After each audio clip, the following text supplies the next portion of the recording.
today was gonna be the day, but they'll never throw it back to you. By now you should have... Fala pessoal, belezinha? Pessoal, vamos dar início agora a um estudo da física que é muito importante, que é a parte de eletricidade. Eu quero começar com vocês, eu quero gravar com vocês agora duas videoaulas que está relacionado à parte de eletrostática, para a gente começar a introduzir o conceito de eletricidade. Então nessas duas videoaulas, o que eu vou fazer? Eu vou levar em consideração alguns assuntos que são base e que são muito importantes para que vocês deem início ao estudo de eletricidade. Então, por exemplo, eu quero que vocês estudem o conceito de átomo, eu quero que vocês entendam o conceito de carga elétrica, o que é um íon, como que eu faço para determinar a quantidade de carga elétrica de um corpo, e um assunto muito importante que vai servir de base para assuntos posteriores, que é a ideia de condutor de eletricidade e isolante de eletricidade. Belezinha? Então, ou seja, nessa primeira videoaula eu vou abordar o conceito de átomo, o conceito de carga elétrica, e numa segunda videoaula eu vou falar a respeito de íons, né, e os condutores e isolantes de eletricidade. Belezinha? Então, ou seja, é só seguir o vídeo até o final para você ter acesso a esse conhecimento. Então, um abraço e até mais. Tchau! Fala pessoal, belezinha? Pessoal, é o seguinte, a gente vai iniciar então agora o nosso estudo sobre eletricidade, né? E mais especificamente a gente vai começar com a parte de eletrostática. Para a gente poder introduzir, para a gente poder falar sobre eletricidade, a gente precisa de uma certa forma introduzir o conceito de eletrostática, tá? Mas a princípio vamos só entender uma coisa aqui. O que é eletricidade? A eletricidade é uma parte da física que tem como objetivo estudar tudo que está relacionado às cargas elétricas e ao movimento de elétrons, materiais ferromagnéticos, magnetismo de uma maneira geral, tá? E a eletricidade na física, principalmente a nível básico, a nível de ensino médio, o estudo da eletricidade ele é dividido em 4 partes. Ele é dividido em eletrostática, né? O que é a eletrostática? É a parte da física, é a parte da eletricidade que estuda as cargas elétricas em repouso. Nós temos a eletrodinâmica, que estuda a corrente elétrica e os efeitos que a corrente elétrica tem ao passar por um determinado circuito elétrico. Nós temos o magnetismo, que estuda as propriedades magnéticas dos ímãs e dos materiais ferromagnéticos de uma maneira geral. E nós temos, por fim, o eletromagnetismo, que estuda as propriedades magnéticas e os efeitos que a corrente elétrica tem ao passar por um determinado fio condutor. Então, o nosso estudo de eletricidade ele vai ser dividido em 4 partes. Ele vai ser dividido em eletrostática, eletrodinâmica, magnetismo e eletromagnetismo. E a gente vai entrar em detalhes, à medida que nós formos caminhando, a gente vai entrar em detalhes em cada uma dessas áreas. Beleza?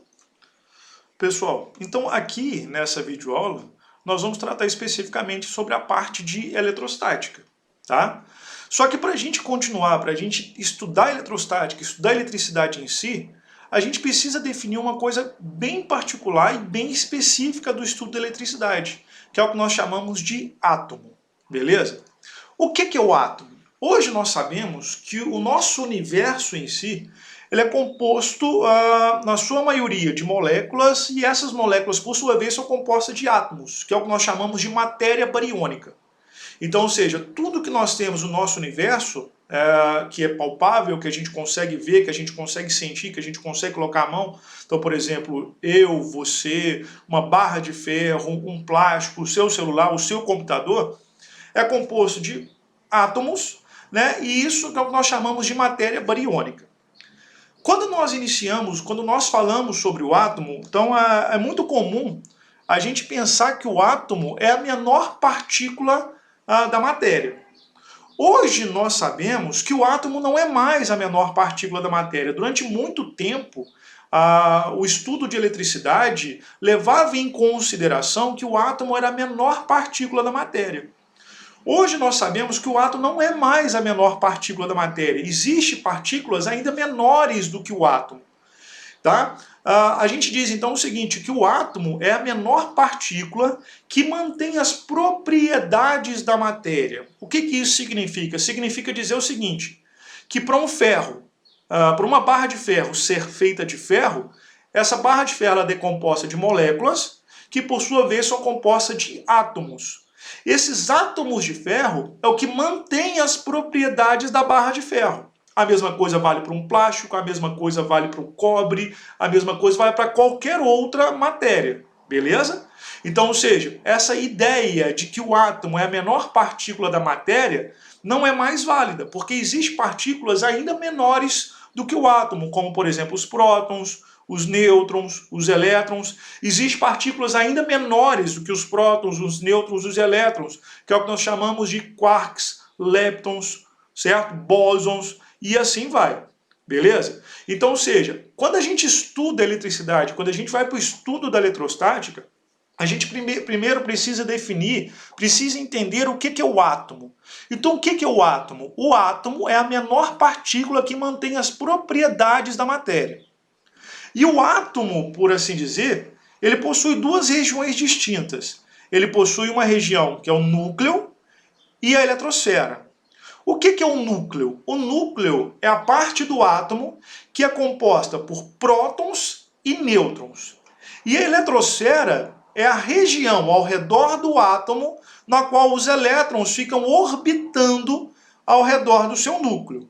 Então, quando a gente analisa um átomo, todo átomo de qualquer material, de qualquer matéria, ele é feito de quê? Ele vai ter sempre duas regiões distintas, bem caracterizadas, que é o núcleo, que é composto de prótons e nêutrons, e a eletrosfera, que é onde os elétrons, que é a região na qual os elétrons ficam orbitando ao redor do núcleo do átomo. Tá? Então o átomo, que não é mais a menor partícula da matéria, hoje a gente sabe que o átomo possui partículas ainda menores do que ele, que são os prótons, os elétrons e os nêutrons, ainda possui partículas ainda menores do que eles. Então, por exemplo, para eu poder formar o próton, um próton, eu preciso de 3 quarks, que são 2 quarks up e 1 quark down. A mesma coisa vale para os nêutrons. Para eu poder formar um nêutron, eu preciso de 2 quarks down e 1 quark up.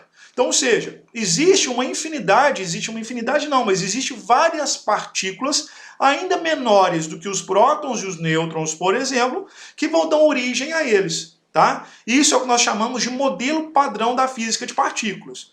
Então, por exemplo, um átomo que é composto de prótons, elétrons e nêutrons, também vai ter o quê? O que nós chamamos de quarks, né? Que pode ser um up, pode ser um quark charm ou quark top, pode ser um quark down, quark strange ou quark bottom, e a mesma coisa vale para os leptons, né? Que eu tenho o elétron do neutrino, eu tenho um muon do neutrino, o tal do neutrino, eu tenho o próprio elétron, que é da família dos leptons, o muon e o tal.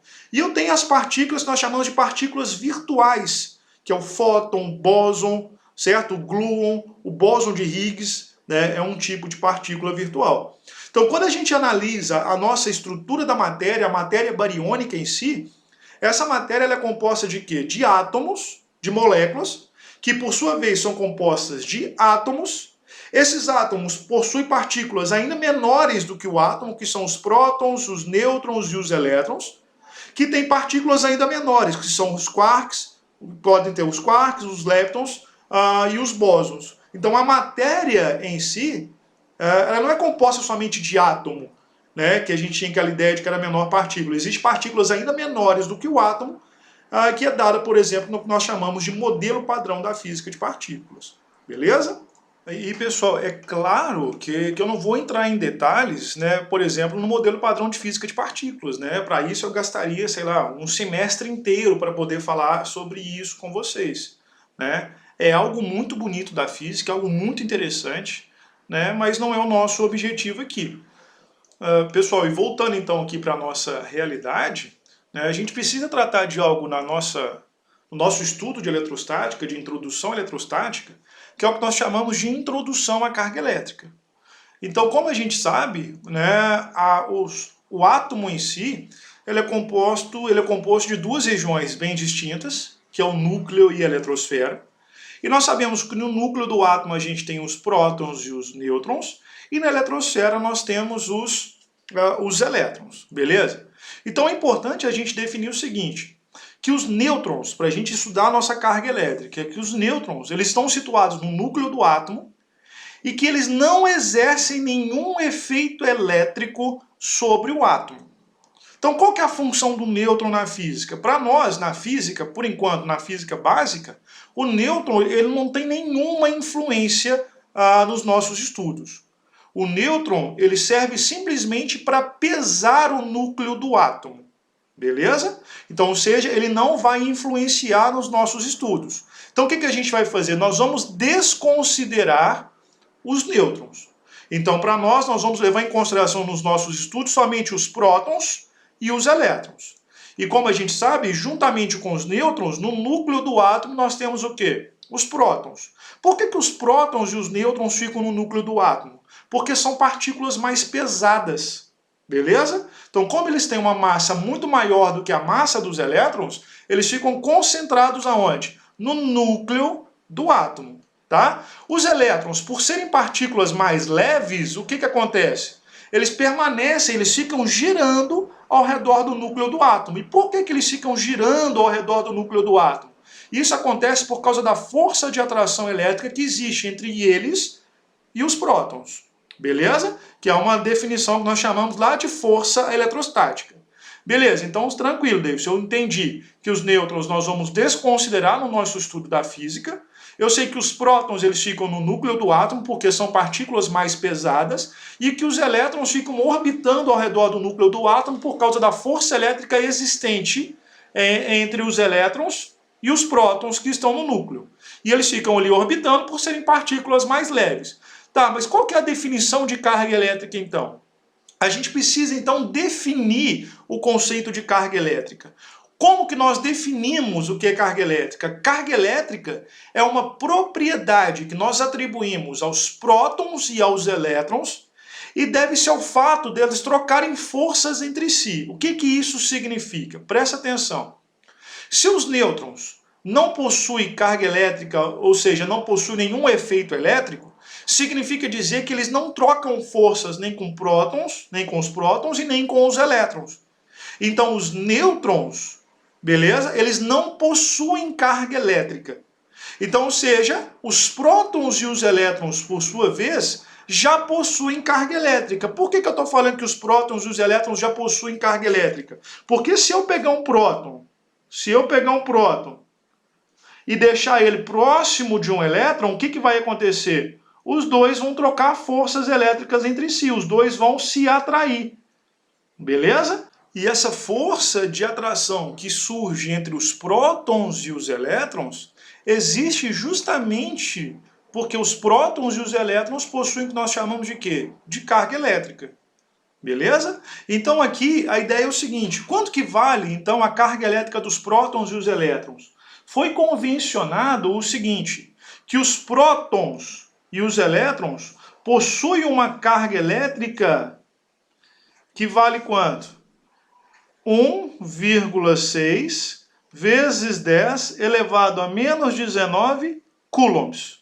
Então, tanto os prótons quanto os elétrons possuem esse valor de carga elétrica. Isso aqui é o que nós chamamos de carga elétrica elementar. Nós representamos como sendo um Ezinho. Tá? Então, ou seja, essa carga elétrica que é atribuída aos prótons e os elétrons, ela só existe porque eles trocam forças entre si. E o valor da carga elétrica dos prótons e dos elétrons é o que nós chamamos de carga elétrica elementar, que nós dizemos que vale 1,6 vezes 10 a menos 19 coulombs. E foi convencionado também o seguinte, que tanto os prótons quanto os elétrons possuem um determinado valor. Então os prótons têm uma carga elétrica que nós chamamos de carga elétrica positiva, então nós representamos os prótons como sendo mais e os elétrons como sendo o quê? Menos. Beleza? Pessoal, então para a gente encerrar os nossos estudos sobre eletrostática, de introdução à eletrostática, acho que é muito importante que a gente fale também sobre o que nós chamamos de lei de Dufay, ou lei de Dufay, não sei qual é a pronúncia correta, tá? Mas quem que era esse cara? Esse cara era um físico e químico francês, chamava Charles Dufay, e ele fez o seguinte, através de experimentos, ele percebeu o seguinte, que toda vez que ele aproximava duas cargas elétricas diferentes, ocorria uma atração entre elas e quando ele aproximava duas cargas elétricas iguais, surgia uma força de repulsão entre elas. Tá? Isso foi antes mesmo da própria definição de chamar um próton de carga positiva e um elétron de carga negativa. Tem toda uma história sobre esse experimento de Dufay, que eu não vou entrar em detalhes porque não é o mérito da questão. Mas o que ele falava? Ele falava o seguinte, que toda vez que eu aproximava cargas elétricas de sinais iguais, elas se repelem, e toda vez que eu aproximo cargas de sinais diferentes, elas se atraem. Então, sabendo que nós vamos chamar os prótons de carga positiva e os elétrons de carga negativa, então toda vez que eu aproximar um próton de um elétron, o que vai acontecer? Toda vez que eu aproximo um próton de um elétron, vai surgir uma força de atração entre essas partículas. E toda vez que eu aproximar 2 prótons ou 2 elétrons, vai surgir então uma força de repulsão entre as partículas. Então essa lei de Dufay é a lei que fala que os opostos se atraem e que os iguais, o quê? Se repelem. Beleza? Pessoal, então eu encerro aqui, tá? Essa nossa primeira parte do estudo da eletrostática. E eu volto na próxima videoaula falando sobre, por exemplo, o conceito de íons. Belezinha? Então, um abraço e até mais. Fica com Deus. Tchau! By now you should have somehow realized what you're not to do. I don't believe that anybody feels the way I do about you now.